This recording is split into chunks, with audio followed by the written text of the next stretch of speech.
brief introduction.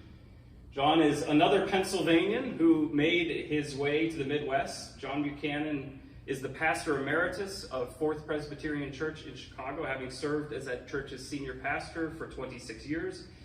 Prior to that ministry, he served churches in Indiana and Ohio.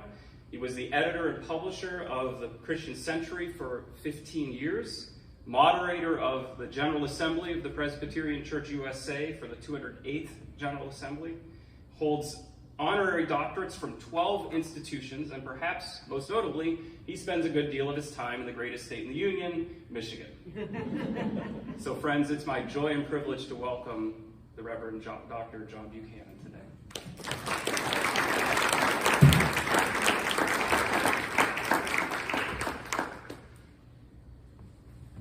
Thank you.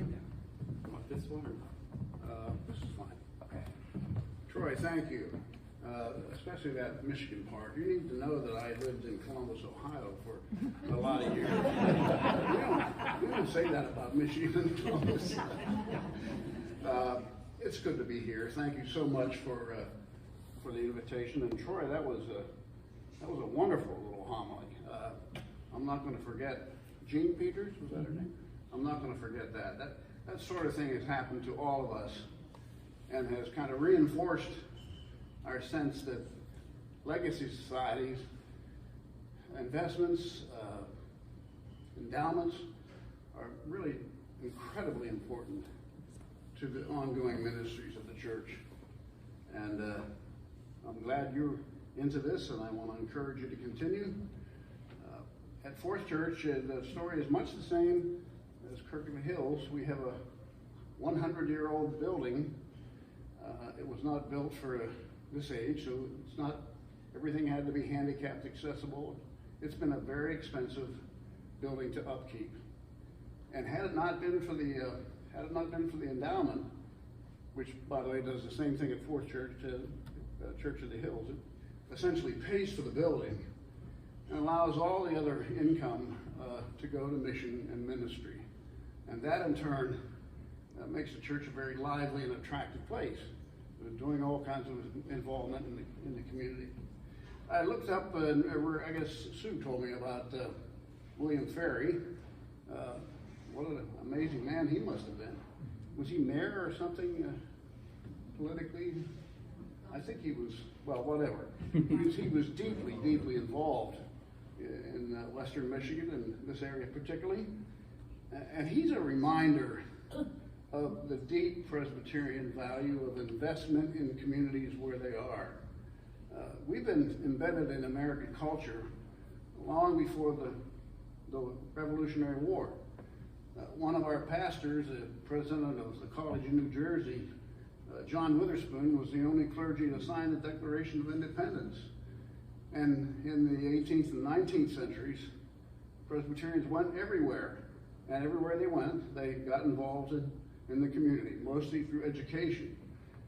The vast number of early colleges and universities were, in fact, when you look into it, started by some kind of nameless Presbyterian pastor who said this place needs some educational institutions. So that's who we are, and Mr. Ferry certainly is a reminder of that, and it's wonderful that this effort is named for him. Good to catch up with Sue Vandenbosch again. She was a very faithful member of Fourth Church while I was there, and a good friend besides, and I can see she's still infused with energy and love for the church, and that makes me feel very good. When I was a child, a long time ago, every Sunday evening, my mother and father and little brother and I would gather in our living room to listen to the radio. There was no television, so we sat around the big floor model Philco radio with the mysterious green dial in the front. And listened to 30-minute radio programs one after another. Believe it or not, we thought that was highly entertaining. Fibber McGee and Molly, the Phil Harris Show, and everybody's favorite at the time was Jack Benny. You remember Jack Benny, some of you are maybe old. Part of Benny's comedic persona was his his legendary cheapness. Now, he wasn't like that in real life, but he certainly was on the program. They made the most of it. He had associates on the program, Mary, his wife, and his valet and driver, Rochester. And the high point of each program was when Benny and Rochester went down the basement to the money vault. And it was just high humor, I thought, at the time. The stairs creaked and we got down there, the door was squeaky and the cash drawers opened up. I thought it was just amazing. In one sketch, which later became a television commercial, Benny is mugged. And a thug sticks a gun in his side and says, "Your life or your money, or your money or your life." And then ensues a long silence. Then he doesn't say anything, and the longer it goes, the funnier it is. Finally, impatient, with a gun in his hand, he said, "I said, your money or your life." And Benny says, I'm thinking about it." Well, I thought that was the funniest thing I'd ever heard. Years after a vocation that turned out, to my great surprise, to have a great deal to do with money. I wonder if there was and is more than humor to that little statement, your money or your life. As Troy mentioned, money's at the center of our ministry. I never realized it, so after I got into it, I had no idea when I was in the process of deciding to be a Presbyterian minister that life would have to do with money a lot of the times. Raising money every year, asking people to give their money, trying to balance the church budget, raising money for a capital project, for a new carpet for the sanctuary, a new pipe organ, a new building. It never occurred to me at the time, but I've since learned that when you're talking and thinking about money, you're also talking and thinking about something profound. Our deepest values, for instance. The meaning, in fact, of our lives. Your money or your life. As you know, one time Jesus said, "No one can serve two masters, for a slave will either hate the one and love the other, or be devoted to one and despise the other. You cannot serve God and wealth." That's how the most recent translations have it. The older version, the one with which you and I are familiar, was, "You can't serve God and mammon." Well, I think mammon's a great word. Mammon is money, but it's much more. Wealth is another way to say it. That's not strong enough either. Mammon is more like the lifelong project of accumulating resources, money, wealth, but more than that, it's the lifelong project of doing everything we can to try to nail down our security, our ultimate security. One good definition of mammon is stuff. We live in a most acquisitive, accumulative culture the world has ever known. We love our stuff. We have so much stuff that a major industry is building and renting and maintaining space to store the stuff for which we no longer have room in our homes. Count them sometimes when you're driving it. The countryside is littered with storage bins. I read an article in the New York Times once about people who literally go to visit their stuff on a weekly basis. There was a picture of a man sitting in a folding chair, beer in hand, in front of the open door of his storage space, crammed to overflowing with his stuff. He looked very happy, actually. Now, I confess that this makes me a little nervous because, frankly, I love my stuff. It's probably because I was born just as the Great Depression was ending, and there simply wasn't much stuff in our home. In any event, I still find it painfully difficult to let go of anything. I will wear a dress shirt until it's threadbare, until my wife sneaks into my closet and gets it out. When we moved from a condo to a retirement community where we are now, it necessitated downsizing, a phrase I loathe, actually. I had to reduce the number of books in my on my shelves, and it was excruciating. I put it off, and finally Sue said, "Now go in there, and don't come out until you have at least 3 books." Well, I did it. I looked at each one carefully, saw what I had scribbled in the margins, what I had underlined. I realized that left on my own, I could never do this job. But I did it that day, and did it some more, and gave away maybe 25 or 30% of my books. And I still haven't do many. What saves me from being overwhelmed by my stuff is a wife who, in this regard at least, is the complete opposite, or perhaps better said, a complement. This is a woman who does, for me, the unthinkable. When we travel and have a long flight, she brings along a paperback book. And then as she reads, she tears out the pages and puts them in a little pocket in front of her. And if it's long enough flight and she's on the top of her game, when we arrive, there's no book at all. It's gone. Her rule of thumb for books is 2 years and out. She sweetly says, did you read that book or use that or look at it in the last 2 years? And I lie. I said, of course, just last week I was reading through volume 3 of Paul Tillich's Systematic Theology. Things got a little touchy when we moved from a big house in Columbus, Ohio to downtown Chicago. For months before the move, she was in her element. And every day the children and I would meet in the alley behind the house after school and go through all the stuff she had thrown out, recover our treasures, and secretly bring them back in the house.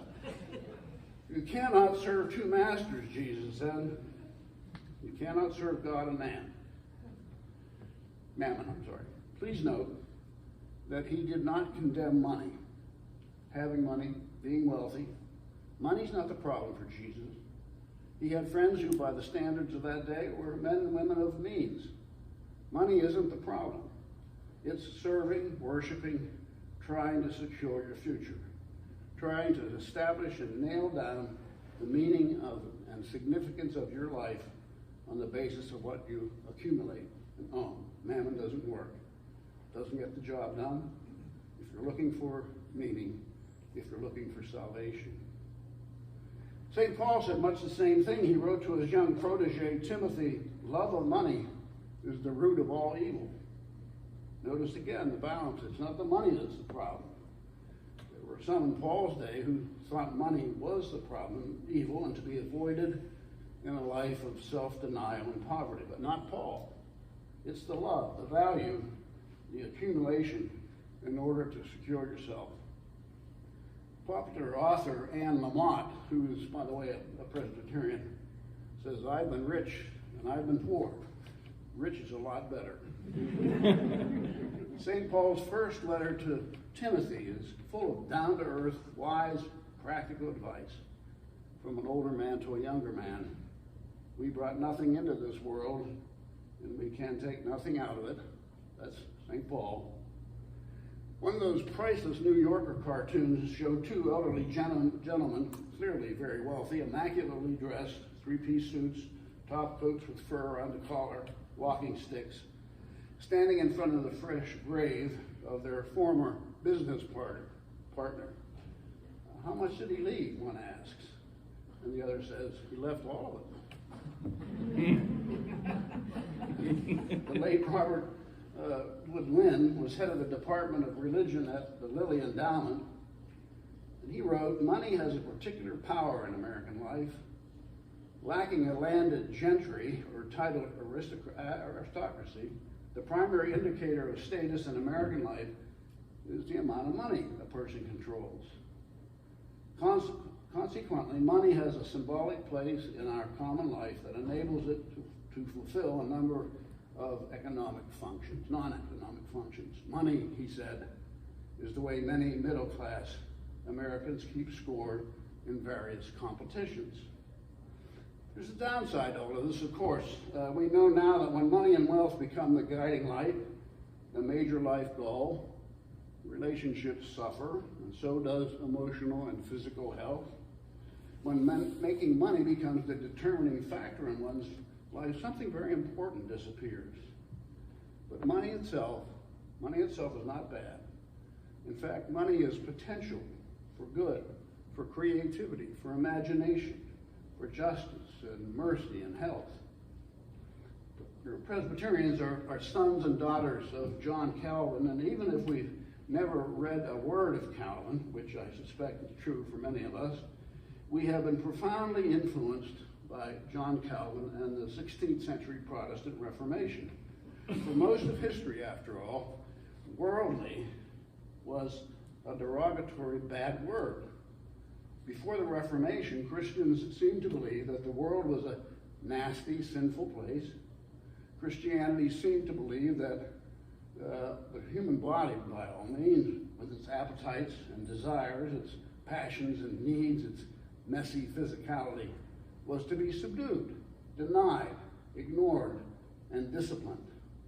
The goal was to have as little to do with the world as possible, to live an otherworldly life.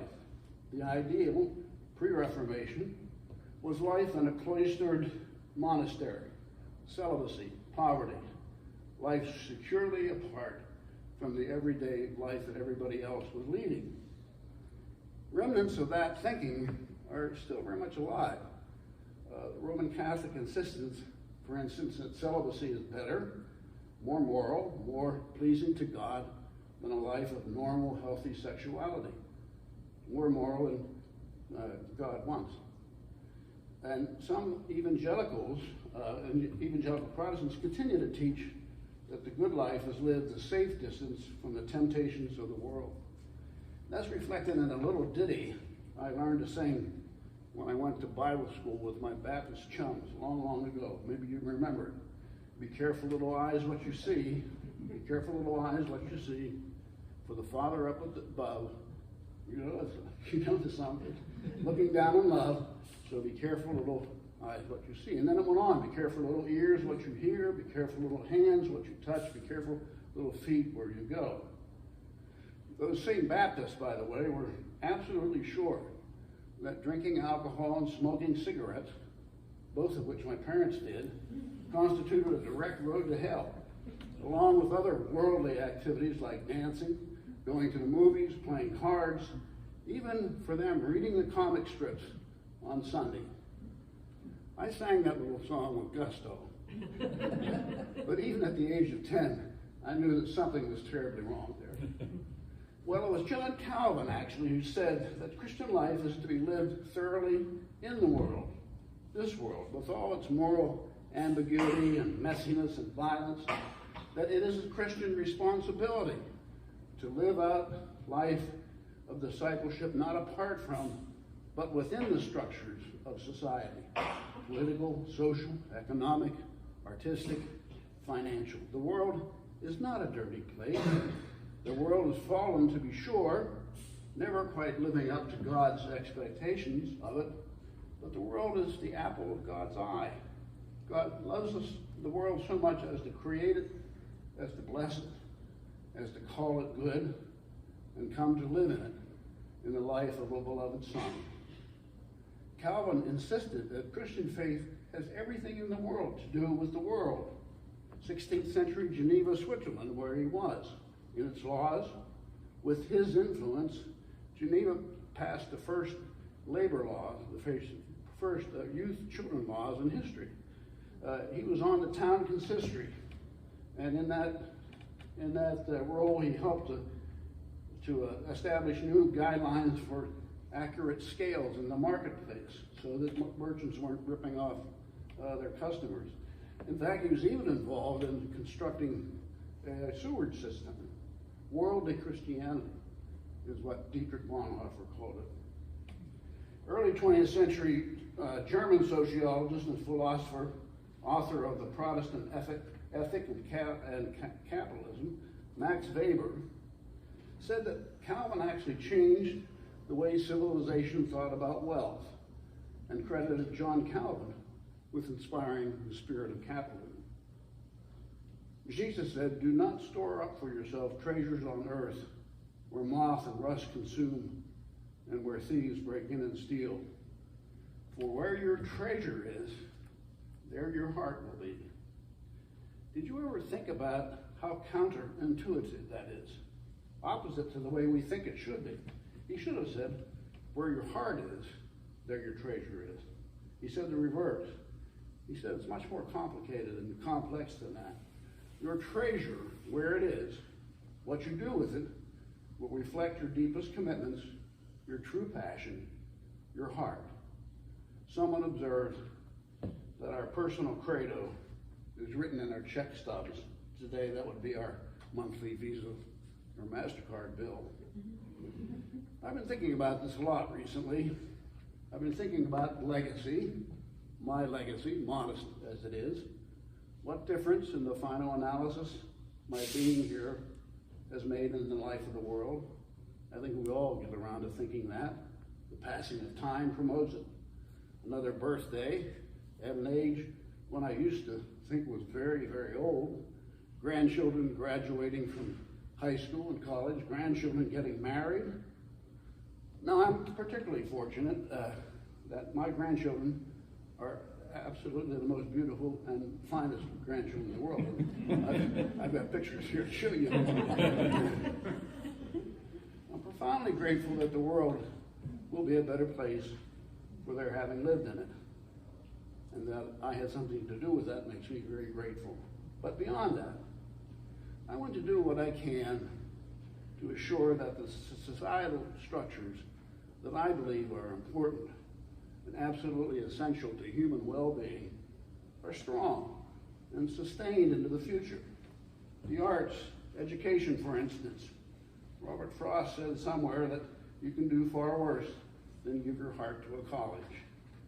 But foremost for me is church, my church, a church like this one, a church that reflects with modesty and authenticity and integrity the precious Reformed tradition that goes all the way back 5 centuries to John Calvin and Martin Luther. A church that remembers and celebrates the life of the mind, the central importance of the never-ending intellectual search for truth. A religious faith that does not flinch from and despise science, but welcomes scientific inquiry. A faith always seeking understanding. A church that remembers and reflects the importance of the arts to human well-being. That remembers and reminds the world that Christian faith has inspired some of the most sublime art and architecture and literature and poetry and music human beings have ever created. A church that reminds the world that Christian faith matters, socially, politically, economically. A church that remembers and reminds the world of the beauty and life-giving power of community, something we all, I know, appreciate much more at the end of COVID than ever before. Isn't it wonderful to simply sit back in your pew again with your friends? A church that remembers and attempts to emulate Jesus' radical inclusivity, his love for all people, particularly those on the outside.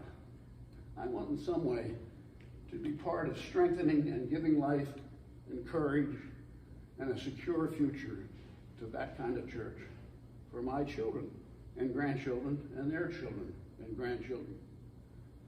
I'm particularly fortunate to call Martin Marty a friend. He is a very distinguished historian, professor emeritus at the Divinity School of the University of Chicago, author of about 80 books, and the person to whom Time Magazine and the New York Times and the Wall Street Journal always turned to when they wanted an intelligent word about religion and life. He's in his 90s now.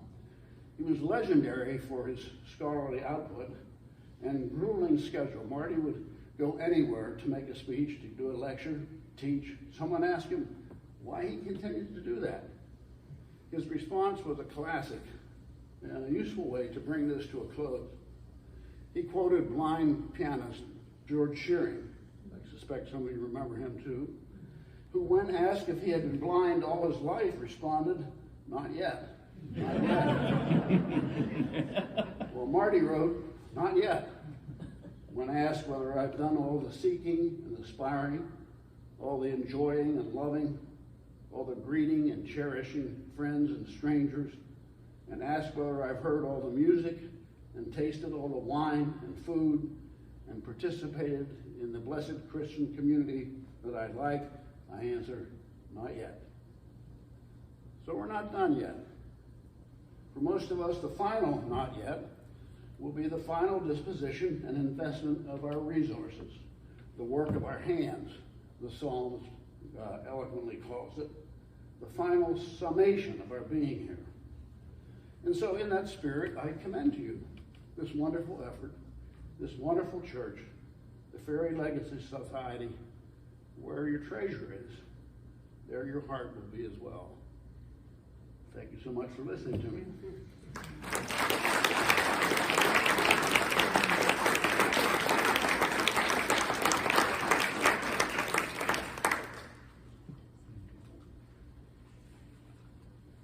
Not going to leave with that? I was hoping you wouldn't notice.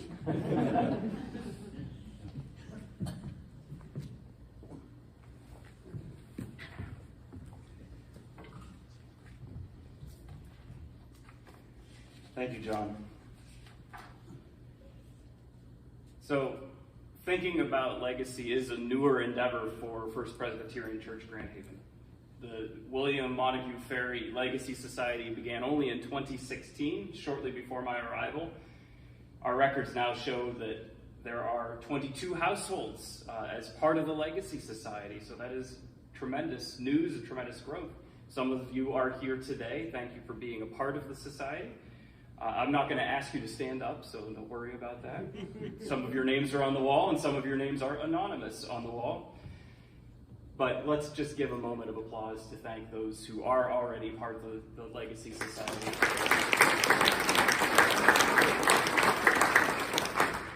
Now, some of those in the society have already passed on from this life to the next and blessed our church along the way. We are already benefiting today from their generosity. It is a joy to watch our church embrace this concept of legacy. And so I celebrate every time I see another plaque filled on our legacy tree outside of the sanctuary.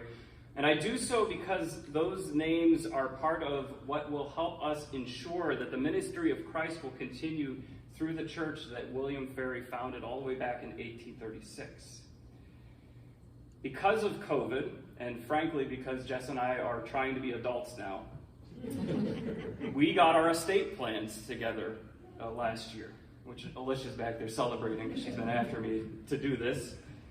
We wanted to make sure our kids had what they needed. We wanted to ensure that our directions were clear about their care, but we also wanted to make sure that our beliefs about the generosity in our life and about the church were reflected in our estate. So we've committed to tithing from our estate, whatever size that is when the Lord calls us home, 10% of what we have to be divided equally among the churches that we have served. Now, I was just telling someone this recently, and he quipped, "Well, I hope you stay a long time here." Makes sense to me. So we want to show our children, we want to show their children, we want to show our communities and churches that we believe in the church's mission, not only in life, which is really, really important, but also beyond life. So we are now proud members of the Ferry Legacy Society. I just saw her name up on the tree just a couple of weeks ago. It's fun to see. And it's my hope, it's the generosity committee of our church's hope, that for those of you who are not yet members of this, that you would join us and consider the church in your own legacy planning. There is not one set path for this. You certainly don't have to be Gene Peters and leave $500,000, although you can. This is about how you say yes to your church in life and in death, and you bless the ministry of the church through thick and thin in the years to come. And I just have to say that I really think that this is going to be an essential piece to the health of churches in the coming generation, particularly as we ride the waves of people coming and going from church. There will be members of our generosity committee who could answer questions if you have those. I know there are sheets over there if you want interest to express interest. Perhaps you're someone who's already put the church into your legacy plans and you just have never told us. It is a blessing for us to know that. It is also a blessing for the church to see that, to see the society growing, to see that there is a groundswell of movement in this. So thank you, all of you, for considering that. Thank you for being a part of this. So the rest of the afternoon is meant to be a time of socialization, to get to know each other, to enjoy some good food together. I also hope you'll add your name to the list of people in the Ferry Legacy Society. I keep saying Pharisee, that's probably a bad thing. There'll be drinks, there'll be hors d'oeuvres. Before we send everyone from their tables, I think we're going to do a drawing for a giveaway for the centerpieces. So Tina, do you have that, or you need me to wait for a second on that? All right. And I think you can sneak outside if that's your comfort level. It's a beautiful day outside. There are high tops. There are tables to be had. We can enjoy our time together. Do I get to draw? Sure. Let's say the first name can take the flowers on the food table, and then the other 3 names we draw will be the smaller ones. All right. Don't draw your own. All right. She's not here. She misses out. All right. Pat, you get the food table. Flowers. You all remember Pat Locke, right? Glad you're here. All right. And then we'll just take for the other tables.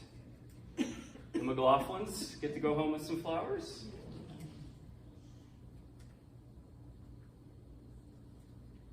The Kenricks. All right. There we go. And here's our last one, Shirley Hipwell. So there we go. Is there anything else I need to share with them before we send them to enjoy themselves? I don't think so. All right. Thank you all for being here. Thank you for being a part of the Ferry Legacy Society or considering being a part of the Ferry Legacy Society. John, thank you so much for making the trip up to be with us and sharing your thoughts on legacy and life and money. Believe it or not, I know Fibber McGee. My dad would share those stories with me because he'd sit with his dad and listen to those. So I know Fibber McGee. Those things keep coming along. So thank you, and may God bless you. May God bless the church, not just here in Grand Haven, but all over the country through your efforts. Enjoy yourselves this afternoon.